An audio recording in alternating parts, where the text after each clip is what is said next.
Hello friends, అందరికీ నమస్కారం. Telugu life story వింటున్న ప్రతి ఒక్కరికి థ్యాంక్ యూ సో మచ్. నిరాశ, నిస్పృహాలతో మీ జీవితాన్ని చిన్నదిగా చేసుకోకండి. ఎప్పుడైతే మీ ఆలోచన చిన్నదిగా మారిందంటే మీకు తెలియకుండానే మీరు కృంగిపోయారని అర్థం. మీకేమీ ఉన్నా లేకున్నా ఉన్న దానికంటే ఎక్కువ ఊహించండి. ఊహించడంలో మనకి ఖర్చు ఏమీ లేదు. ఎస్, మీ జీవితం మీ చేతుల్లోనే ఉంది.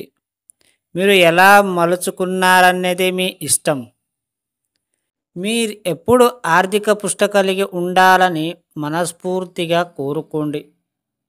దానికి సంబంధించిన అవకాశాలు రావడం మొదలవుతుంది. నిరంతరం ఉన్నతమైన ఆలోచనలతో మీ మస్తిష్కాన్ని నింపండి. ఏదో కోల్పోయినంత మాత్రాన మీ జీవితం అయిపోలేదు. గొప్ప గొప్ప వాళ్ళ జీవితాలు అంతా అయిపోయిందనుకున్న తర్వాతనే మళ్ళీ మొదలయ్యాయి. ఒక గొప్ప స్థాయికి చేరుకోవడం జరిగింది. మీ జీవితంలో ఎక్కడ ఎవరికి భయపడకండి. భయపడేవాడు చచ్చిన కిందే లెక్క. స్వామి వివేకానంద.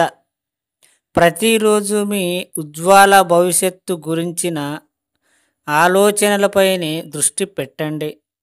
మీ ఆలోచనలు మీ అంతరంగంలో ఒక గొప్ప నిధిని తయారు చేసి మీకు అందిస్తాయి. వీలైనంత ఒంటరిగా ఉండే ప్రయత్నం చెయ్యండి. అప్పుడే మీ ఇన్నర్ మైండ్తో కనెక్ట్ అవుతారు.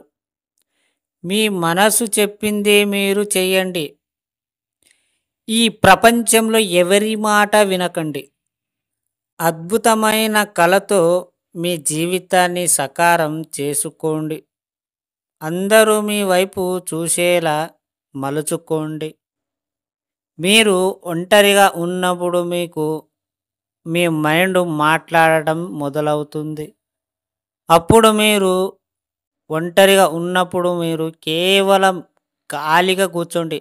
అది మీ మనసే, మీ మైండే, సబ్కాన్షియస్ మైండ్ మాట్లాడుతూనే ఉంటుంది.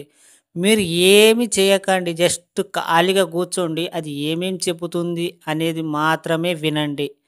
అది మీకు ఎలా అనిపిస్తుంది, ఎలా లేదనేది మీరు అబ్జర్వేషన్ చెయ్యండి.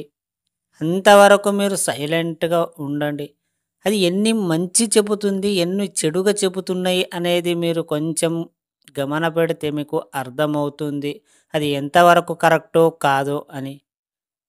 మీరు మీకు ఏదైనా ప్రాబ్లం వచ్చింది అంటే వేరే వాళ్ళకి అడిగితే వాళ్ళు ఏదో ఒకటి చెప్తారు.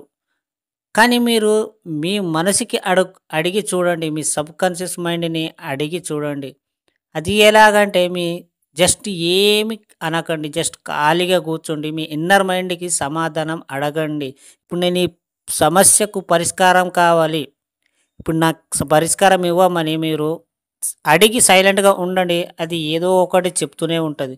అది మీరు గమనించండి. అది ఎంతవరకు కరెక్ట్ చెప్తుంది అనేది మాత్రం అర్థం చేసుకోండి. అర్థమైందా ఫ్రెండ్స్? ఈ స్టోరీ వింటున్న ప్రతి ఒక్కరికి థ్యాంక్ యూ సో మచ్.